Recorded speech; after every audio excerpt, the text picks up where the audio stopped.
Agora, eu quero falar um pouco sobre o que é o princípio de Avogadro, né? Ele diz o seguinte: volumes iguais de dois gases, quais forem, nas mesmas condições de temperatura e pressão, contêm a mesma quantidade de mols. Então, se eu tiver, por exemplo, O2 e Cl2, né, cloro e oxigênio, a temperatura dos dois é igual, a pressão dos dois é igual, o volume dos dois é igual. Então vamos ver aqui a equação, né?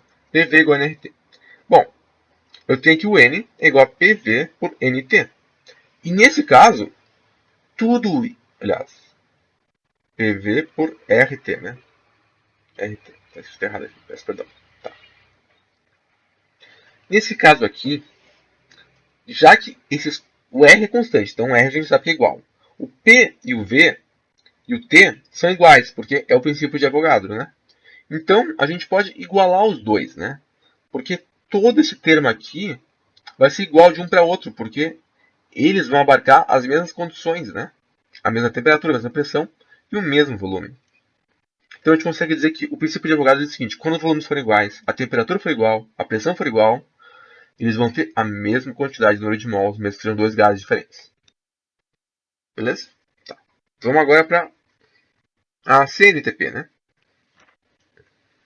A CNTP é, na verdade, como se diz, condições normais de temperatura e pressão, né? São as condições, vamos assim, estáveis, as condições mais, vamos assim, condições normais, os valores normais para temperatura e para pressão no nosso ambiente, né?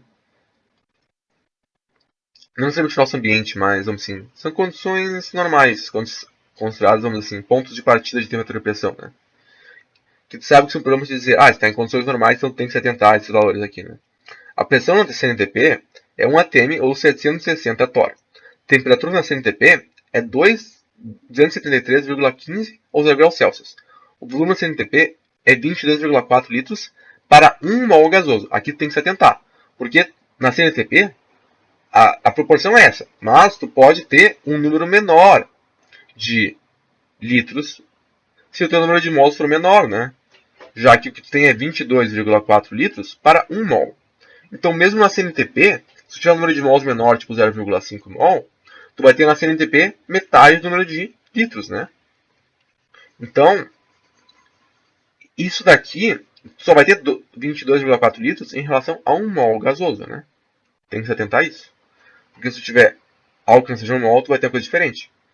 De forma equivalente, se tu tiver uma quantidade diferente de litros aqui na CNTP, sabe que tu não vai ter 1 mol na CNTP, tu vai ter uma quantidade diferente em vez de 1 mol na CNTP, né? Agora vamos falar de outra coisa que eu queria dizer. É trabalho do gás, né? O gás, ele realiza trabalho quando ele tem uma transformação, né? Então, eu quero primeiro falar de alguns termos, né? Gás, a gente pode considerar como um ambiente interno, né? Porque o gás, ele está aqui. Então, dentro de si mesmo, a gente tem o ambiente interno do gás, né? E fora do gás, a gente tem o que a gente pode chamar de a vizinhança, né? O ambiente externo ao gás, o que está fora dele, né? Então, vamos ler o texto aí comigo. O que é a expansão do gás? Vamos falar agora da expansão do trabalho. Na expansão de um gás, aumentando seu volume, ele realiza um movimento sobre o ambiente externo. O ambiente que está externo a ele, no sentido oposto ao da pressão que esse ambiente, né, impõe sobre o gás. A da pressão que é imposta ao gás, que no caso é esse ambiente que impôs sobre o gás, né? Como por exemplo, o ar, o peso das coisas, né? Então, a pressão externa, a gente poderia dizer. Então, nesse caso, a pressão externa está aqui, né, em volta do gás. Assim. Tu pode pensar que é como essa pessoa aqui que eu desenhei, né? Tu pode ver, olha só, tu pode ver que tem essas paredes aqui e a pessoa está fazendo força contra essas paredes para abrir elas, né? O gás vai fazer isso também, olha só. O gás vai gastar energia interna dele para fazer um movimento para tentar se opor a essa pressão externa. Então o gás vai tentar expandir em relação a uma força que tenta oprimir ele, né? Nesse caso ele tem que gastar energia para fazer esse movimento, né? Ele gasta energia internamente dele mesmo, né? Essa energia interna que o gás gasta, a gente dá o nome de trabalho. E já que o trabalho é realizado sobre o ambiente externo, a energia que o gás gasta para realizar esse trabalho é transferida para o ambiente externo. Então, nesse caso, vamos olhar como é que vai ser o sinal do nosso trabalho. O trabalho, né, vou chamar de W aqui, é menos a pressão vezes a variação do volume. Então, já que ele está expandindo, a variação do volume é positiva. E se ela for positiva, né? Vamos chutar valores agora. Vamos dizer que minha pressão é 1, vamos dizer que minha pressão de volume é 2, né? 2 litros, aqui é um atm.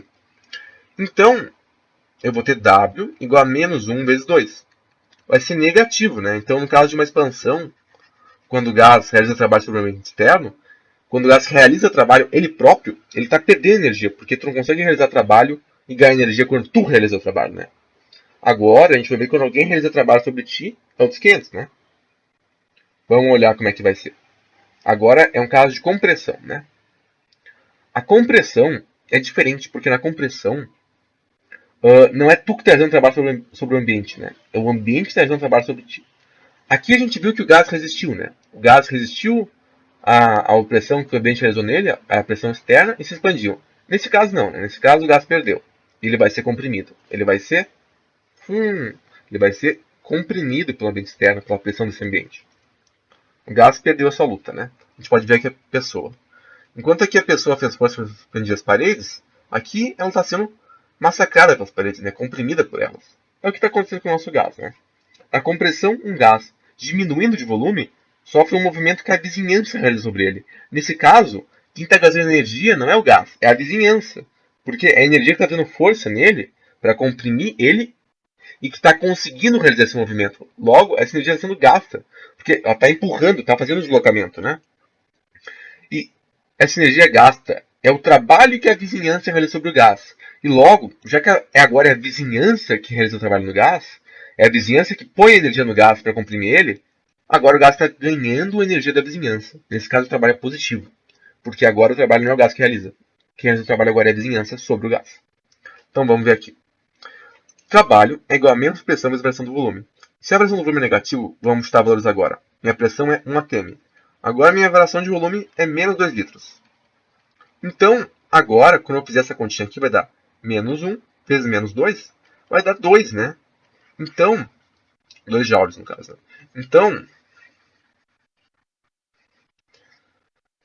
aliás, não sei se é joule, aliás, não é joules na verdade. Teria que fazer outra conversão para chegar em joules, mas bom. 2 atm litro a gente pode colocar, né? Então, o que está acontecendo aqui? Aqui, o meu trabalho, ele é positivo, né? Ele está ganhando energia, no caso da compressão, porque não é ele quem realiza o trabalho, é ele quem sofre o trabalho de vamos assim, de outro sistema, no caso da vizinhança, né? Que está realizando trabalho sobre ele. E no primeiro caso, era ele que realizava o trabalho sobre a vizinhança, ele que estava tentando se expandir sobre o ambiente externo, né? E por isso ele tinha que gastar a energia dele. Nesse caso, é o outro que gasta energia para comprimir ele, né? Tá. Isso, no caso, é a expansão e compressão de um gás. E são conceitos do trabalho em relação ao gás, né? E agora eu queria fazer um exemplo com vocês, né? Uma transformação gasosa isobárica, onde o gás é transferido de um recipiente de 2 litros, onde estava na CNTP, para um de 4 litros. Note que em um recipiente de 4 litros, o gás não se mantém na CNTP completamente. Pelo menos não em todos os termos. Dito isso, qual a temperatura final? Bom, então vamos olhar com calma. A transformação gasosa isobárica. Então, pressão inicial igual a pressão final, né? Porque a gente viu que numa transformação isobárica a pressão é constante. O gás agora é transferido de um recipiente de 2 litros, onde ele estava na CNTP, para um de 4 litros. Então a gente pode ver que a transformação vai ser isso daqui, né? Quando ele for posto nesse recipiente aqui, ele vai se transformar. Nesse outro recipiente, o gás vai sofrer uma transformação porque ele vai ser colocado em um volume diferente, né? E disso vai em condições diferentes, né? Volume, temperatura diferentes, e nisso vai desencadear condições diferentes, né? E vamos ver agora qual que vai ser essa mudança, né? Bom, no primeiro ele estava na CNTP. Então o que a gente pode dizer? A gente pode concluir outra coisa, né? O número de mols inicial tem que ser igual ao número de mols final, né? Por quê? O gás não está realizando uma reação, não está entrando ou saindo gás. Todo o gás é transportado. Então, o número de mols é constante. Então, o número de mols inicial é igual ao final. Agora, a CNTP. O que a gente pode dizer da CNTP? É que a temperatura inicial é igual a 0 graus Celsius. Ou melhor dizendo, é 273,15 graus Kelvin. E a pressão inicial, né, ela tem que ser igual a 1 atm, né? E vamos checar ali em cima para ver se é isso. Realmente é isso, né? Então, agora, a gente tem quase... A gente sabe outra coisa agora aqui. É isobárica. Então, aqui a transformação... A pressão final também vai ser um ATM, né? A gente sabe agora que o número de mols é constante. Então, aqui NI vai ser um valor X. E NF também vai ser esse valor X, né? Aqui é 2 litros, aqui é 4 litros. E a gente agora vai ter a temperatura final, que a gente quer descobrir, né? E a gente vai ter o volume. O volume inicial é igual a 2 litros, o volume final é igual a 4 litros, né? Então, agora vamos só colocar isso na nossa equação, né? Vamos lá. E eu posso agora montar duas equações, né? Pressão inicial vezes volume inicial igual ao número de mols inicial vezes R vezes T. E agora, pressão 2 vezes volume 2 igual ao número de mols 2 vezes R vezes T2. Isso, e aqui é T1, né? Bom, a gente tem algumas coisas para nos facilitar, né? A gente sabe que pressão final é igual a pressão inicial. Então eu posso colocar que P2 é igual a P1. Então eu vou colocar P1 nos dois, né? P2 é igual a P1.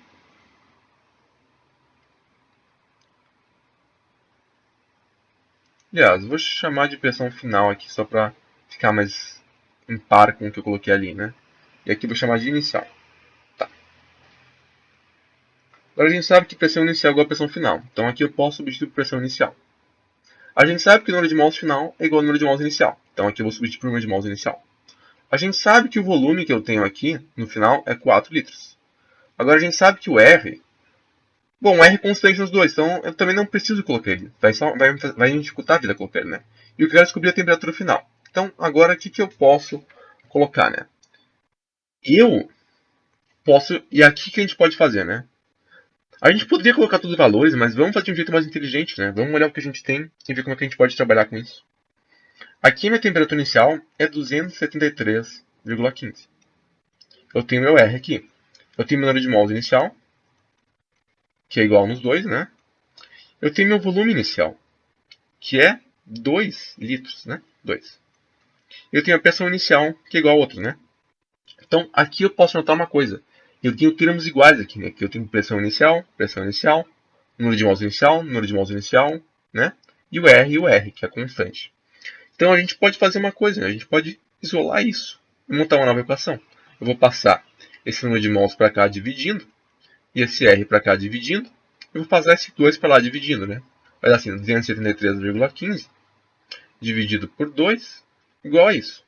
E agora a gente vai fazer a mesma coisa aqui, né? Vamos lá. Pressão inicial, passar o Ni para cá, vezes R. Eu vou passar o 4 para lá dividindo, temperatura final dividida por 4. Agora, a gente vai ter que só fazer o seguinte, 273,15 dividido por 2, igual a temperatura final dividido por 4. E agora, eu só tenho que resolver essa equação. Passo 4 para lá, passo 2 para cá, né? Fum, fum. E vai dar o quê? 273,15 vezes 4 igual a TF dividido vezes 2, né? Agora eu vou passar o 2 para lá dividindo. E 4 dividido por 2 dá 2, né? Então vai dar 2 vezes 273,15. A temperatura final, então, vai dar aqui, na verdade,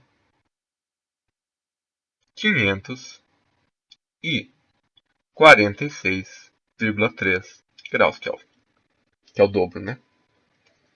Então a gente viu uma coisa interessante, né? Que no fim, a temperatura final era o dobro. E a gente pode até entender porque ela era o dobro, né? Porque no fim, numa transformação, né, isobárica, a temperatura e o volume estão variando proporcionalmente uma ao outra, né? E já que o número de mols era constante, a gente podia ter feito só aquela equaçãozinha que eu mostrei para vocês lá em cima, né? E qual equaçãozinha era essa? Quando a gente tem uma que é isobárica, né, que o P é constante, que é a que eu fiz aqui, né? A gente pode dizer que a temperatura 1 pelo, agora volume 1 é igual a temperatura 2 pelo volume 2, né? Era só usar essa equaçãozinha aqui. A coisa mais difícil do problema era interpretar ele e entender tudo que ele pedia, né? E associar essas informações. Bom, Eu espero que tenha ajudado. Minha aula era isso. E eu agradeço muito a todos. Um abraço e boa sorte.